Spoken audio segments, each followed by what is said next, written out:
Hello and welcome to the Homespun History Podcast with me, Anne Harper. And me, Dr. Gavin Hughes.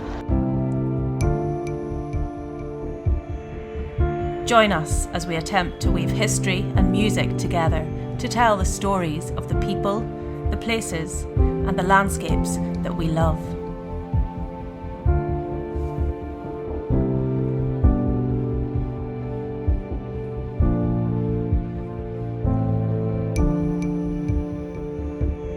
Hello there, Gavin, how are you doing? Hello there, Anne, how are you? I'm doing fine. And today we have a special guest with us up here. We certainly do, up here in the clouds, and we'll talk about where we are in just 1 second, but we've got a very special friend with us today, and we've got Ian Malcolm. Ian, welcome. Thanks very much indeed, Anne. Nice to join the party on what's a fairly cold, miserable, gloomy, It's wet not the winter best day. We are high up here, and to be quite honest, we're in the mist. Well, I'll tell you what, I brought my camera with me, but I don't think it'll be coming out of the bag today, and I with that out of mizzle. I was going to say, how far can you see in? Not very far. No. Not very far, even with my glasses. I think I can see about 30 yards. We're absolutely in the fog up here. But Ian, before we get talking about where we decided to come today, why did you decide to come out? Give us a little bit of background on yourself and what prompted you to take the trip to meet myself and Gavin today on a foggy Saturday morning. Well, to give you the honest answer, it's because I met you both on Twitter over a long, long time ago. And knowing that you're very, very interested in history and, of course, music as well. You both, of course, and I have a deep love for history. Deep love for music as well. I mightn't be the best musician out there, but I do love playing the old ukulele and the old banjo and singing Did you the bring old your song ukulele as today, well. Ian? Well, it did, but it doesn't tune up too well in wet weather. It's that old string player's excuse there of damn strings. Oh, that's a shame because we could have got some great. Maybe we'll do it another day to get you to come We'll back. definitely and have play to do it. That would be I'm great. going to say we're going to have to do the Ukulele Orchestra's version of Wuthering Heights, especially. No, spoiler alert. Yes, spoiler alert. Yeah, absolutely. So, well, we're delighted you decided to join us, because we do have such a great lot of local history just right here, and we're literally on our doorstep, Gavin, aren't we? We are up in the clouds on Knock Iveagh in rural County Down again. Haven't managed to make it out of County Down yet. We haven't yet. We will do. But the funny thing is, when we were down at the foot of Iveagh, it wasn't as misty as this. It was. No, we're up in the clouds In now. the clouds, we literally are. It's hard to actually describe how you cannot see anything, and this is obviously the way the weather pattern works. It is. Up here. Because Well, unfortunately, we're not actually quite at the not top of the hill. quite. We don't need to go any higher, and to be honest, you probably couldn't get very much higher because you wouldn't be able to see where you were going. Well, to be honest, I don't think the traction on the slopes would be too good today. No, I don't think Particularly so. if you have very, very slippery shoes, which I'm delighted to say I don't, but And I know I someone do. who does. Gavin does in the nature of all archaeologists, historians, has a pair of brogues on his feet. So, Absolutely. so yeah, totally useless for going off road. But actually, we're hardly off the road at all because we're standing here. Well, in one direction, we might be able to see the Mourns if it was a better day, but we can see absolutely nothing except a field. And in the other direction, just behind us here, is the footings of a building. Gavin. yes, we have a structure, a rectangular structure. This is where we're actually what was at the Bronte picnic site, as far as if you want to come and visit us. But it's actually the shebeen site. Yeah, an old shebeen. This picnic site has kind of been built over the footings of what's left of a shebeen. And of course, we should probably explain what a shebeen is. Ian, you might be able to give us a little bit. One of the things we didn't mention that Ian is a prolific and fantastic teacher and speaker and promoter of the Irish language as well. So it'd be great to learn a little bit more about the origins of certainly that word and maybe some of the other words that we'll come across. Well, shebeen, of course, is the Irish word for, let's say, an informal pub. We mightn't be talking about something as grand as the Merchant Hotel in Belfast or anywhere like that. Let's say it would have been a little bit rough and ready for you to come in and you had your porter, but you've been very, very lucky to have a wee drama pot sheen, as handy as anything. Could do that now, couldn't we? It's a I bit think chilly. we could actually, yes, we could indeed. So they're very, very common, but I must admit I've never been to this particular place before. And What was the origins of the shebeen? I mean, obviously we have pubs now and they're all above board and everything, but the shebeen was kind of something that was a little bit off the record. Is that fair to say? yes, it would have been. Also been in the days before licensing laws would have been enforced as strictly as they are. Now it goes back a terribly long way. goes indeed, I would imagine that it probably goes back as long as the history of drinking in Ireland. Well, no, that's fascinating because I'm just looking at the structure which is left here, and we've got a 19th century, early mid to 19th century structure here.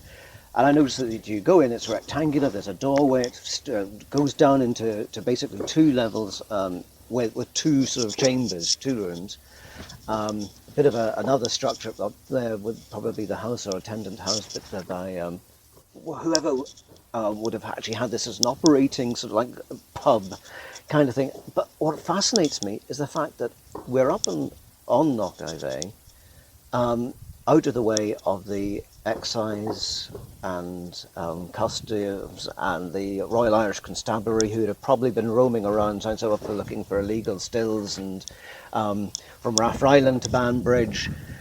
And it makes me wonder, that tradition of underhand drinking, shall we say, going somewhere which is isolated, but and we certainly are. We certainly are. would have been, And a look at couple it of hundred years today. ago. If you were on, a patrol of RIC out, so, well, we've got to break up a particular shebeen. That would be the shebeen up by Ballyroney. Let's go and have a look. And we'd have to. That's dark side. I mean, it's a long way to come. It's a long way to come in your horse and cart. It is. It is, and it's easy to see how you'd actually have something here quite hidden away, really. Of course, local knowledge and tradition will probably say, well, they know where it is, don't they? I've got William Wright's well-known book, The Brontes in Ireland, here, or Facts Stranger Than Fiction, as he's subtitled it.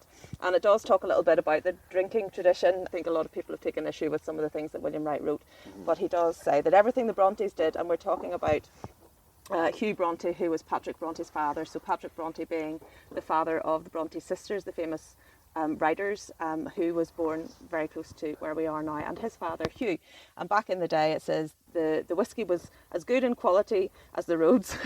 I fear it must be added that they were among the heartiest customers for their own commodities, so this is a suggestion that they liked to drink. And he goes on to say, in those days everybody drank, at births, at baptisms, at weddings, at wakes, at funerals, and in all the other leading incidents of life, intoxicating liquors were considered indispensable. If a man was too hot, he drank, or if he was too cold, he drank. He drank if he were in sorrow, and he drank when in joy, and so on and so on. So we can tell that, it was a big part of life, and it was probably a good part of keeping yourself warm as well. Yes, and here's me currently on a certain black beverage at the minute, 0.0%. And how are you finding it? I'm finding it grand, actually. Interesting that you're talking, presumably, about the Guinness. Oh, let's Zero. be honest, and Yes, that's names. Okay, yes. it is I know. Guinness. Well, yes. it's interesting that we talk about that Guinness connection is strong. It's strong in around the here. Drumballyroney. Really? Oh yes, absolutely. Because of course the McGuinness, it's the same name. It's the same clan name. There is a strong connection between Guinness and this area, and so you're on the right. Absolutely, you're on the right drink. Talking about the name McGuinness itself, it's quite fascinating because it's given variety. It's given rise to so many different varieties. There did a little talk a few months ago, and I looked at the different names for McGuinness, and I came up with about 40, going from McGuinness, Mac Angus, MacNiece, MacNinch, McCanch, McCance, McGuinness, etc. There's a And huge Ennis as well. variety I of find names that's another derived from it. Ennis, as in one Yes, of our local indeed, that's MLAs another is one an indeed. Ennis. That's right. Probably my favourite, though, my favourite derivative of the name Angus. They all spring from Angus, of course. Angus is the root, because there's a whole idea about the McGuinness being, this may be a bit controversial, but Cruthan and ancient kindred and that kind of thing, and Angus being the more. So you'd be perfect to tell us a bit more about that. Well, I'm not going to delve into the Cruthan, etc., because I certainly wouldn't claim to be an expert on that. But Mac Angus becomes McAniece, McGuinness, etc. And I suppose I really ought to mention probably my favourite example of the name Angus in a different setting. That would be Angus Can. Is that a joke? Or is It that is a joke. Genghis Absolutely, Khan. totally Genghis 100% Khan. a joke. Yeah. Genghis Khan, yeah. No, total joke. Ian, what does the word shebeen? Is it actually a coupled word, or does it actually mean something, or is it? I have to be honest, I'm not sure what exactly shib means. Could easily find out. But the een is a diminutive in Irish. It's often used So little. Yes, it means little. And it's very often used for women's names in Irish. Think about Padraig, Podrigain. Or Colleen, even the Irish for Yes, girl. indeed. So you find the I, the N commonly added on to words. Sometimes it's originally part of the word, but other times it's added on to indicate that diminutive. Let's see. I'm trying to think of an example. My darling, Mawurneen. I'm sure you've heard the song Kathleen Mawurneen. Yes. Mawurneen, my little dear, my little darling. And of course you speak Irish with the Ulster brogue, which is very much so. different, very different to Yes. how you might hear it in other yeah. parts It of the is. country as well. Yes. But I just love one of the things I love most about listening to Irish, even if I don't understand it, and I don't understand a lot of it, but it's the fact that it sounds as though I should understand it, because one of my children the other day was watching something on TV, or I was listening to something on the radio, and I said, "What are they saying?" And he hadn't realised that it wasn't. He couldn't understand it because it was in Irish. He thought it was just a broad accent because it sounded so similar. And that's one of the things I really enjoy about listening to you speaking in Irish. I could maybe just imagine that I could understand it better than I do. Well, a little thing about Irish is that people very often become hung up in the dialects, and people who start to learn one particular dialect become very, very fond of that, and they become frightened by other dialects. For example, I speak Ulster Irish and teach Ulster Irish generally, but I always make sure people have enough of an understanding of the other dialects. In Ulster Irish, to say hello or how are you would be Kajamra Tatu. To do the same thing in Connemara, no, in Connacht Irish would be Ken Kia Will to. So you can see there's quite a difference there. And if you move further down to Munster, then it's Conasotatu. So you can hear the difference. You can hear the sort of you hear the overall structure in there. But the expressions are entirely different.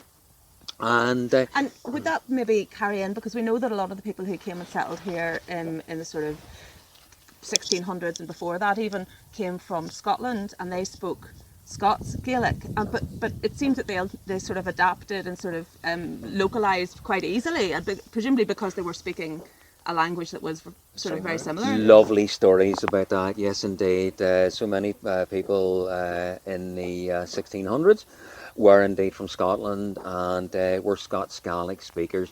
They came over here, and Irish and Scots Gaelic are sister languages. Now that's not to say they're identical, far from it. Some people claim they are, but no. There's quite a bit of difference between them, and I'm a fluent Irish speaker, but I struggle sometimes to understand a Scots Gaelic speaker.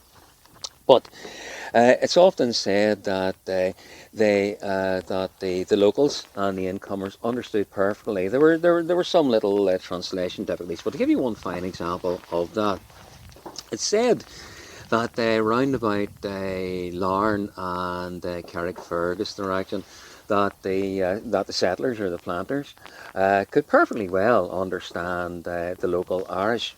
And the standard way in Irish of saying hello is God be with you. That's Giadich. Yeah. The response to that is Gias Muradich, which means God and Mary be with you. Now, as many of these Scots settlers were stout God-fearing Presbyterian folk, they weren't too sure about the whole Mary thing. And they had no problem with Giadich. You know, the Giadich all over the place. God be with you. Not a problem at all. But the response, Gias Muradich, God and Mary be with you. Now, that got the cogs going. And their response, instead of Gias Muradich, would be the one that they had used back in Scotland, which would have been Gamani and Far Kieranagich. Now, that's actually a very, very complicated piece of Irish, because it involves a thing called the subjunctive mood, which everybody dreads, but it's not really used in Irish any longer, apart from things like that. But it means, may the same man bless you. And that was a way of avoiding bringing Virgin Mary into the equation. That's very interesting. That's very, very interesting. So basically, to not offend, but not also let themselves down as well. And the same to you, effectively. And you. That's it. That's amazing.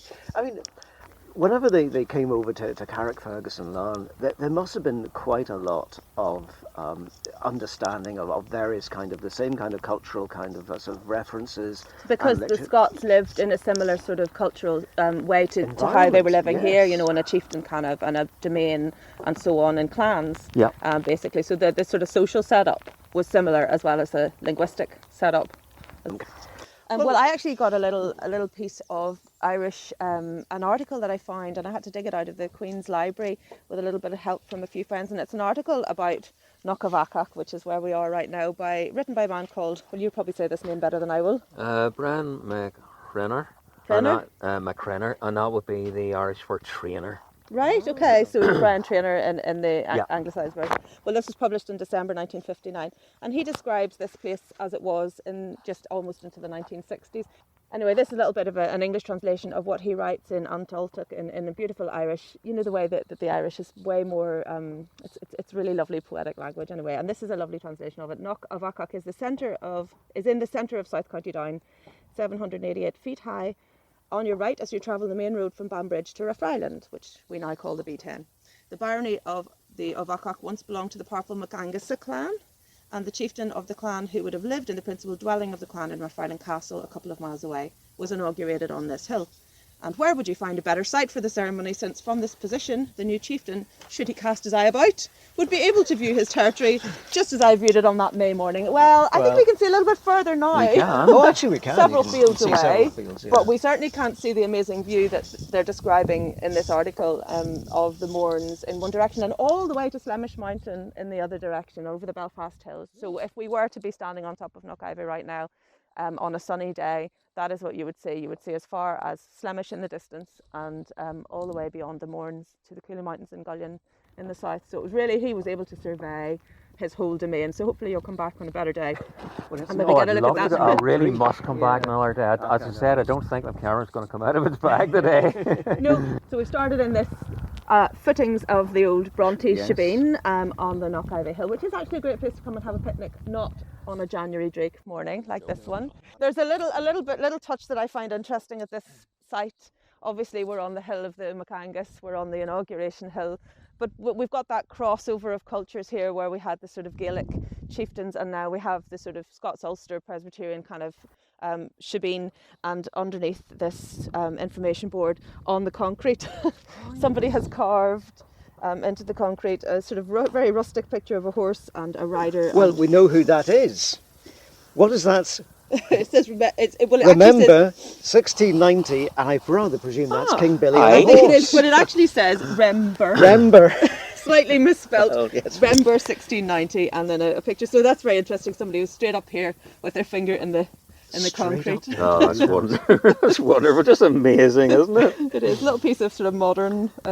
It's funny, just if I can tell you something about fingers in concrete. A couple of years ago I was at a place on the shores of Loch Ness, near a place called Inaugurations. I was in search of the old Ulster Canal.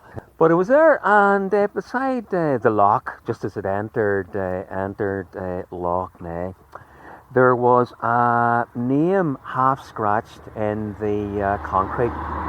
Only half the name. The full name wasn't there, but the name Lavery was. There was an initial. Oh, that's interesting. And there was also a year, it was early 1960s, if I remember rightly. And so I took a photograph, and then I happened to mention to my dad, because he used to be, he knows that part of the world very, very well. And he looked at it, and he couldn't believe it, and he said that was Joe Lavery.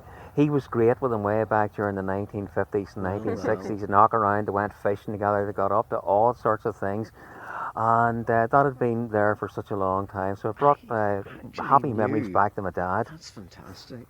Because the thing is, most of the time, you see these things done, you think, I wonder who did that. Yeah. Well, you know who did that. Yeah, I'm sure somebody will know who did that as well, but I find it interesting that they come in while the concrete was still wet. Well, I think the real moral of the tale is, if you see wet concrete, make sure you put your finger on it. And on that note, I think I'm going to take you a little bit further on down the road to another little site in the parish, which is of interest both in terms of the MacAngus and in terms of the Bronte family as well. So let's hit the road. Let's hit the road.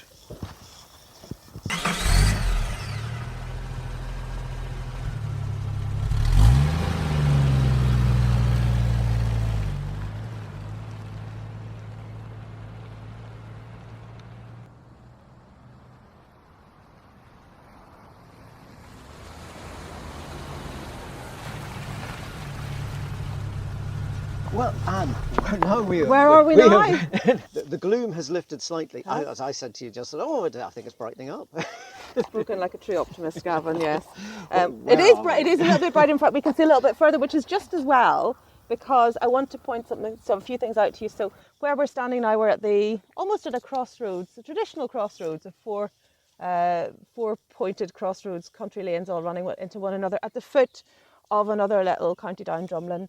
And on the top of this county down drumlin, you can see the remains of a fort, and that is the fort at Emdale. And Emdale's got some interesting, well, they don't really know what the word means, Ian, and you're a great one. They think it might come from Imjul, and there's some chit chat about what that might mean, but the second part of the word, the Imdal, may indicate an association with the Dáil, and the Dáil was a governing gathering, often held. Well, it was an important thing that the local chieftain had to have a gathering every year, and a sort of a horse fair. And where we are right now, we're on a road that archaeologist Eamon P. Kelly has identified as potentially the site of the Enoch, and he thinks that may have happened right here at this fort at Imjul.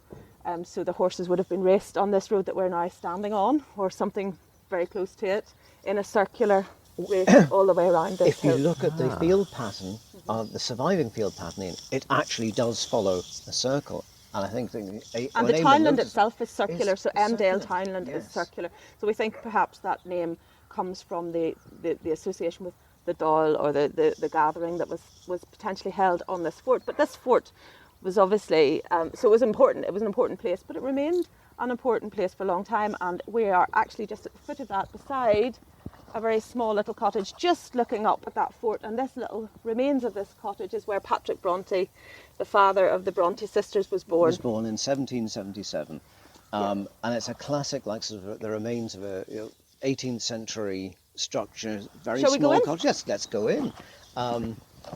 Lovely, great big bit of quartz here. I in the noticed hole. that. Isn't that fabulous? It's a sort of a brown, and it's a granite. What's left of it is a granite stone-built building, as these were, and it's a very small cottage. And one of the blocks seems to be almost entirely granite. quartz crystal. That was the first thing that caught my eye, I must It's admit. fascinating, isn't it? And the rest of them are all traditional granite blocks. Anyway, Has to have some significance. it must do. Isn't that really interesting? And it stood the test of time. So this house was where Patrick Bronte was born, as you say, in 1777, to Hugh and Alice, or Elif, or possibly Eleanor McCrory, as she was. Whose cottage is actually not very far away. Just just across the past crossroads. That's right, we drove past it Yes. coming here. So let's head in through this creaky gate and into the remains of the It's house. always good when there's a squeaky gate. After you. Thank you, Gavin. And there really isn't much to it. And in fact, you can see why they were so keen, and Hugh worked very hard to try and get the family moved, because there's not much room in here for a small family, not when you consider the fact that he also had a kiln for producing corn or working corn in one part of the house as well. So we're literally looking up at that fort, and it was apparently in the fort where Patrick Bronte, the father of the Bronte sisters, met a man who had become very important in his life, Mr. Harshaw. But he was reading up there in the fort. So these sort of, what I find fascinating about this parish is the way the stories of the McCangus and the chieftains and the Dáil and all of that amazing Gaelic Irish sort of heritage, and then weaves in with this poor farming, and they were a mixed marriage actually. So they were viewed with some suspicion because they were a mixed marriage, and that meant that nobody quite knew if they could trust them or not, I think, in those days. So they very much kept themselves to themselves, but it was a real love match, and they think that the story of Hugh and Alice was of a great inspiration to his grandchildren. And of course, Hugh was a storyteller. We know he was a storyteller in the Irish tradition, as was his father. And we think maybe that storytelling gene passed down. Well, the thing is, it strikes me even just standing here. If you look, let's say, now, all right, the cottage is in a ruinous sort of state, but you look and it's almost straight up. There's Emdale. Yeah. And the stories and the curses and horse fairs still held here. In the 19th century and the 18th century, and this would be where they would have held them. They may well have been. I do find It's it a fascinating area, and where we are, just at this crossroads, there's a little stream comes down, and we've got lots and lots of ghost stories associated with that little spot. And what has become known recently as the Bronte Glen, which is a sort of a dip in the land that runs all the way through here. And that is allegedly where the Bronte family came to play their music. They played the violin and they danced, and they had their own little musical sort of celebrations, their own entertainment and we know that from some of the stories that were written about them. This entertainment that they made for themselves is described by William Wright in his book The Brontes in Ireland, or Facts Stranger Than Fiction, and it's described in a lovely Victoriana kind of style, very flowery. Now, he did his research over here. He contacted local people and tried to find out more about the Brontes' life in Ireland. So how much of this is entirely accurate? Well, that's a matter of some debate. However, I'll read you what he says. The scene was of the most weird and romantic character. The place selected for the family dance was in a secluded widening of the glen, down which flows a little stream that makes a murmuring sound as it tumbles over stones and among the roots of alder and willow. It was wide enough to give full scope for extended gallops, and sufficient for all the exigencies of Sir Roger de Coverley. And that tune that he mentions, Sir Roger de Coverley, was a popular tune from the 17th century. Actually, it appears in a book in the 17th century, and it's a Scottish jig. So it's the kind of thing you would have lifted up your skirts and danced around to. And he describes in his book the girls taking their turn at the spinning wheel and dancing, and the boys taking a turn on the fiddle each time. So they obviously all played and danced. So a really lovely kind of scene by the brook. And this is how the tune sounds.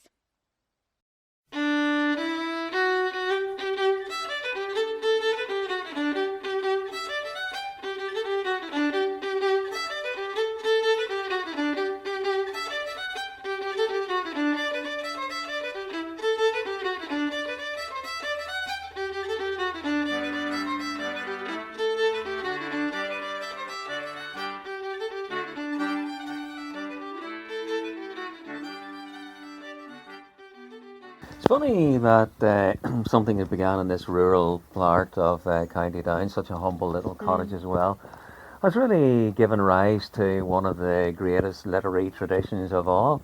And something that fascinates me is that there's so much cross-community and cross-culture in it. In the mixed marriage between in the mixed marriage, etc. And it really was such a love match. They literally clapped eyes on it, and Hugh Bronte on each other, and just he fell head over heels in love. He actually wrote a poem about her. Now, he wasn't an educated man, Hugh Bronte. This is Patrick Bronte's father. Yes. But he'd been sent away as a child to live with an uncle and aunt in the Boyne Valley, and they treated him very cruelly, and he was very unhappy. He'd been promised great things, and he really had I mean, I just think of my son who's 7, and how on earth could you send a child away?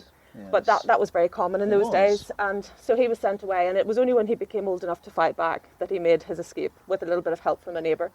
But he'd obviously spent some very sad years without his mother and without the love of his mother's love. And when he met Alice, he felt, you know, restored, and he wrote this beautiful poem. And I'll just read you a little bit. Thy sweet low voice waked in my heart dead memories of my mother's love. My long lost sister's artless art lived in thy smile, my gentle dove. Dear Alice, how thy charm and grace kindled my dull and stagnant life. From first I saw thy willing face, my whole heart claimed thee for my wife. And he was just madly in love with her, which is just so nice. It certainly sounds like. And you can tell, but they think that maybe this story of this, you know, wicked uncle and the sadness and then the great love may well have been family history, which inspired some of the great stories such as Wuthering Heights. And that's one of the fascinating aspects of the whole story as well. As I say, it's something that starts in this remote spot in County Down, something that involves such great love. There's obviously so much humanity, so many stories happening. And yet, if it is the Bronte sisters, the writing of the Bronte sisters is regarded as quintessentially English. Yes. And I think for many, many years, really, perhaps the Bronte connection to this part of the world, County Down in particular, was overlooked. When you reading that out, I thought it almost sounds it's not obviously, but I kind of think it's a bit Burns, like that whole peasant poetry kind of thing. Oh, absolutely, and there was You a know, big tradition of that. very where much we are. so, Yeah, very we have much the Bard so. of Ballyward. But the Hugh Porter. Ballyward, so there's a wee picture there, Ian, of where it used to look. Patrick Bronte's birthplace in the 19th century. So about, well, there we go. Even 40, 50 years after he was born, the roof has come off. You can see that the gable wall is still, and there's not much of the house here. But there's actually, I was going to say not much of the house standing in comparison to the picture of the 19th century. No, indeed, there's not. But still, surprisingly, a lot of it here. Well, Gavin, I must ask you a question, and there might very well be an incredibly straightforward answer to this, and perhaps it might sound like a crass question. What is that big stone doing there? Good question. We love to because talk about a big stone, don't we? Let's Well, talk about a big stone. Good, well spotted there. Well, no, this is it. I was looking at that big stone, and of course, there's a little bronze kind of like sort of plaque on top saying Patrick Bronte, father of Charlotte Branwell, Emily and Anne, was born here on the 17th of March, St Patrick's Day, 1777. Wasn't it? A year after the war in the colonies started. So, but look at this big stone. Now, if we go just as I cope, it is actually like it's almost. It's not quite dressed, but it would be 2 foot by 2 it's foot. nearly square, not quite yet. Almost square. And I noticed are those wee marks. Cut marks. Be interesting to know Where did it come from? what was its put function. there? I wonder had it anything to do with the kiln. Do you know, it might well have done. I'm not suggesting that it is any kind of like sort of antiquity to it, but it certainly has a connection to this house. And maybe when it was put there, everybody knew, that could be the kiln stone, or whatever could it is, be, yeah. and it's lost the Yeah, actual. it's lost its significance. Yes. Yeah. It's a really, really lovely stone, isn't it? And we have that other lovely stone in the wall as well. That lovely quartz. big quartz. Make a handy seat for playing ukulele, It actually. would be. Well, the that's a next big time thought. Ian, you're down here with ukulele, you do your video here with Emdale in the background. There's, Well, it's interesting because Hugh lived here, but he was also renowned actually locally for being a great storyteller. Yeah. You know, and loved his ghost stories. And there's plenty, as I said, there's plenty of ghost stories associated with this spot. But one in particular, I'll not bore you with loads of them, but there's one in particular I think is very interesting, and that kind of may hark back to the Enoch associations of this hill and this road, and that's something also that was located by Eamon P. Kelly in his recent research into this area, and that's a possible connection with the life of Patrick and a story concerning a lupate who was known as a sister of Patrick, which probably meant that she was some sort of maybe nun or something like that. But there's a story of a lupate being driven over, Patrick ordering her, she got pregnant, and he ordered her to be driven over with chariots. And she met God herself in the family way at some sort of gathering in a place called Imjewel. So we've got this possible connection with this female figure, pregnant figure, who dishonoured herself at a gathering. And we also have a ghost story here, and nobody really knows the origins of the ghost story just around at this glen, and this is one of the stories that Hugh would have told himself. Okay, so this is a quote from a book by John Cannon, which is entitled The History of the Bronte Family from Ireland to Wuthering Heights. And he says, one of the ghosts of the Bronte Glen has no known story to explain why she's there. She is an old woman carrying a child wrapped in a shawl. If you happen to meet the woman, she will ask you for a night's lodging, but she averts her face from you as she does. Then, whatever your reaction to her, she exposes her face, and it's a grinning skull. The spirit then disappears laughing. Oh, yeah. I find that story fascinating because we have a kind of a woman with a child, lost, rejected, I guess, right here in this spot, possibly with connections to the Gaelic, as we would maybe imagine her with a shawl and an old woman. Possibly you think she's a young woman. She turns out to be an old woman, and all of these kind of mixed up sort of metaphors, but also at the spot where it's possible that this doll, this Imjewel doll, and the side of Patrick and Lupate, the Lupate story from the life of Patrick. So I think that's a really interesting connection. And maybe that's a story that Hugh would have known. It's very likely it's a story he would have known. Well, thanks very much for sharing that with me, Anne. But I can tell you after listening to that, even though this is a beautiful spot, and I certainly hope to come back again in better weather, but I'll not be coming whenever it starts. You will be coming at night. I will not indeed. No, indeed. You might see a lady with a baby and a shawl and a grinning skull. But I always find the folklore fascinating, especially when you can potentially link it in with the places, and we're really standing.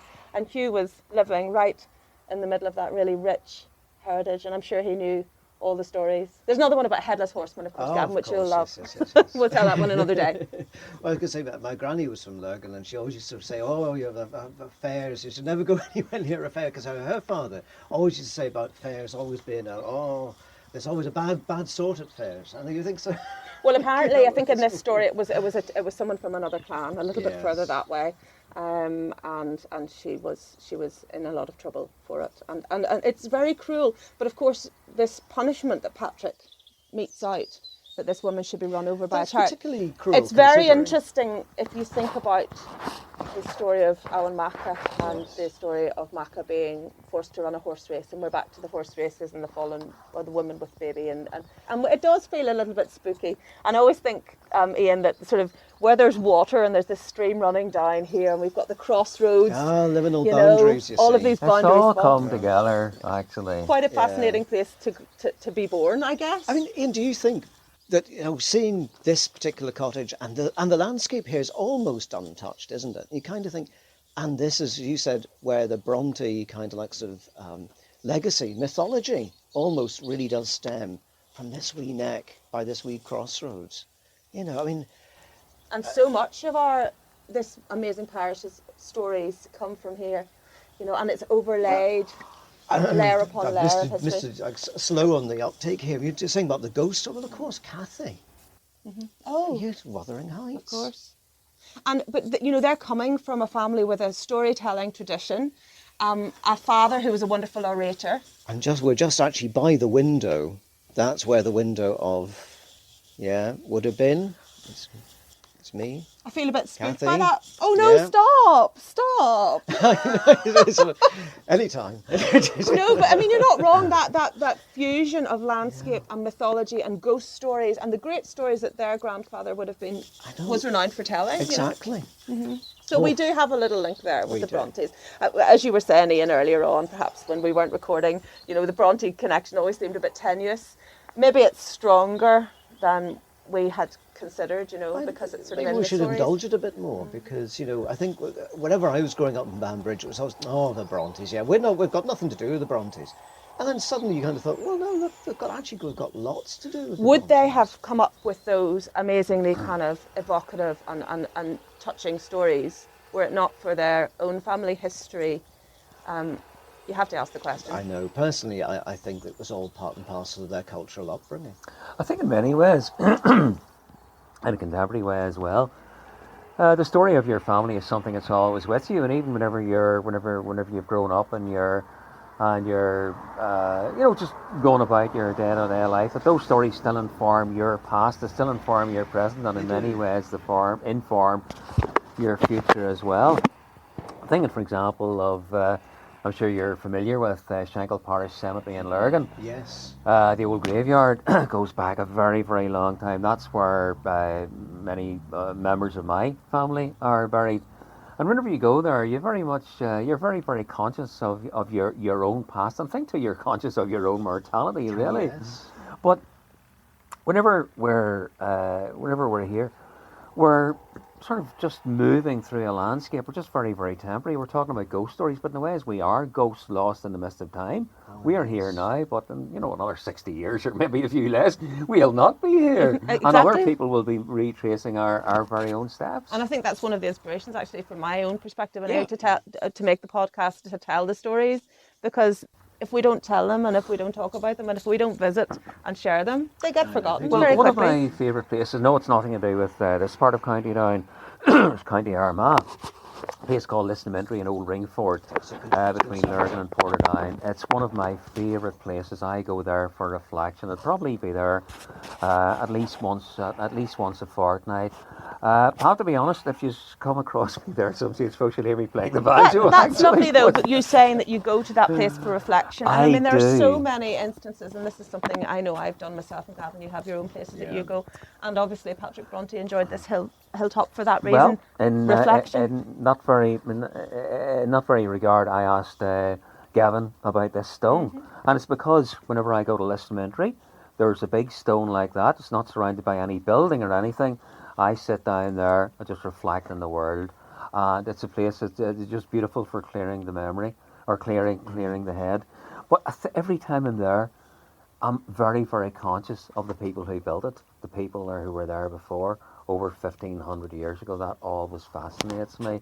What were their stories? What did they do? Etc. I just love to find out so much more. Of course, I'll never be able to, other than in an archaeological way. Yeah. Or But you perhaps do just an wonder. experiential way, and I think we do maybe not put enough weight on our own experiences of places, because you're just another cog in the wheel, and your experience of the landscape will have been mirrored by other people's own experiences. So in a sense, we draw closer to the past simply by being in a place and experiencing it. And that's one of the reasons that I'm so passionate about trying to protect some of these places, because they go right to the core of, It's as you say, so reflection. It's important for Yes, us as it is humans. indeed.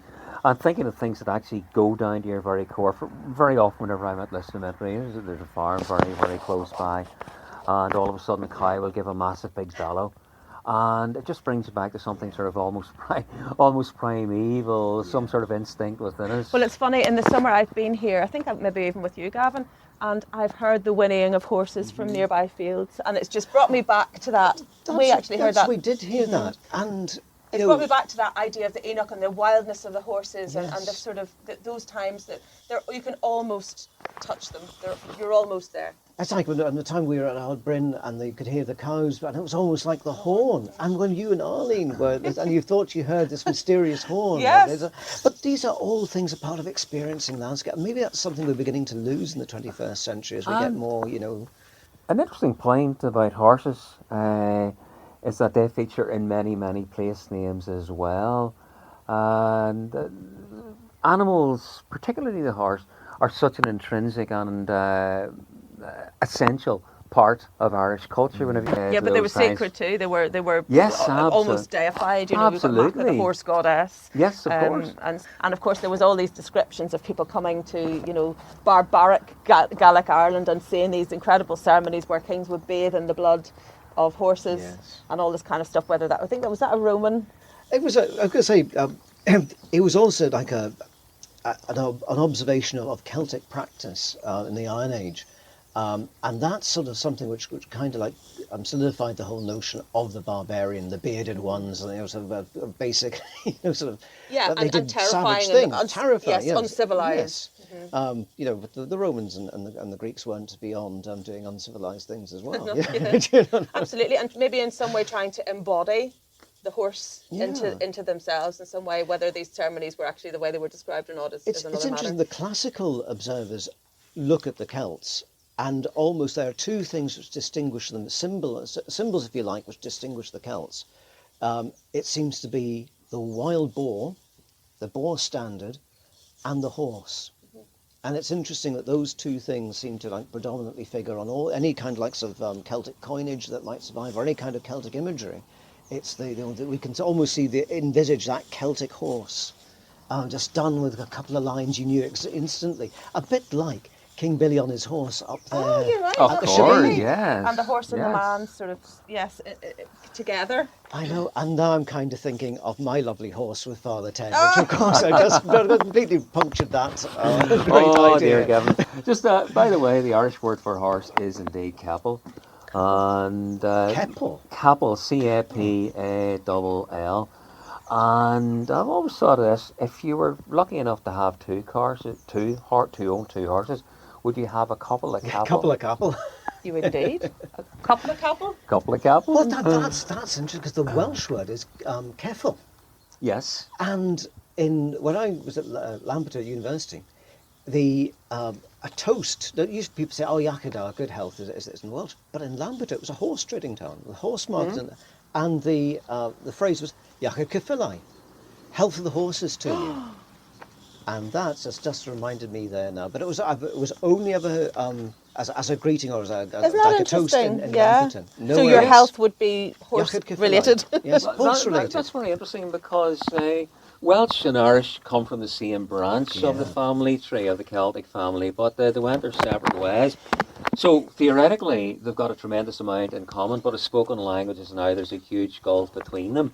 But it's in words like that, cognates, where you can identify those. For example, the word for sun in Irish is mac, and the word for sun in Welsh is mab. Yes. The word for head or headland in Irish is cion, Ceann.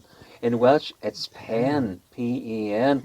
That's why they're known separately as Q Celtic and P Celtic, because they had been very, very similar, and then certain pronunciation signs branched out, and then of course the languages went their own separate ways after that. Scots Gaelic, on the other hand, is part of the Gaelic family of languages, so therefore that's why whenever the planters came here, the Scots folk who came here, they had no difficulty really in understanding the native Irish. With Welsh would be a slightly different It would be story. slightly different, and that has more similarities with the Breton and the Cornish as well, of yes, course, indeed. yes. Cornish and Welsh are very, very similar. They are. You know. No, but going back to the names, the Bronte name that's spelt here, Yeah. Bronte with two little dots above it, the sort of name that we're used to saying on the books. Of course, that was an affectation. That was Yes. a change of name.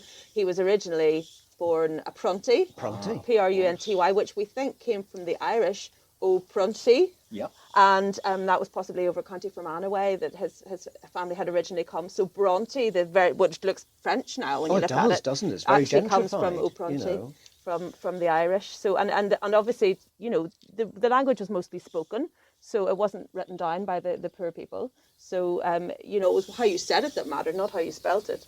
So of course it does look terribly French, really. Doesn't it? Doesn't it? I always Yeah, thought when I was Bronte, growing you up, know. I didn't realise the roots of it at all. Would they have gone, do you think, Gavin, deliberately for a prestige translation of the Possibly, name? I would imagine so. Patrick was from poor stock, and he Yes. went to Cambridge University. Yeah.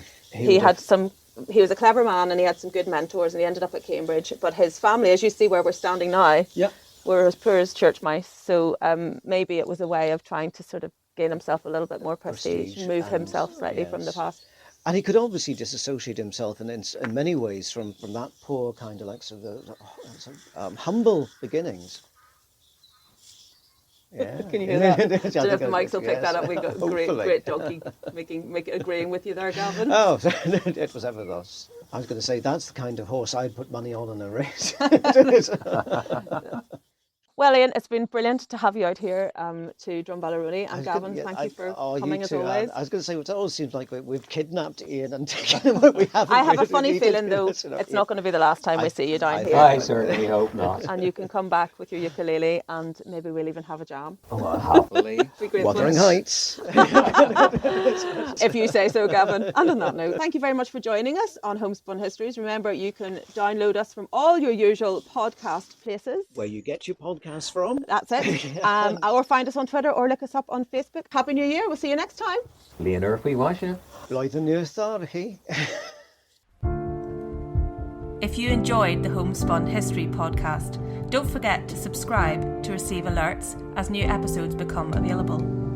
And you can follow Homespun History on Twitter @Homespun History. Thanks for listening.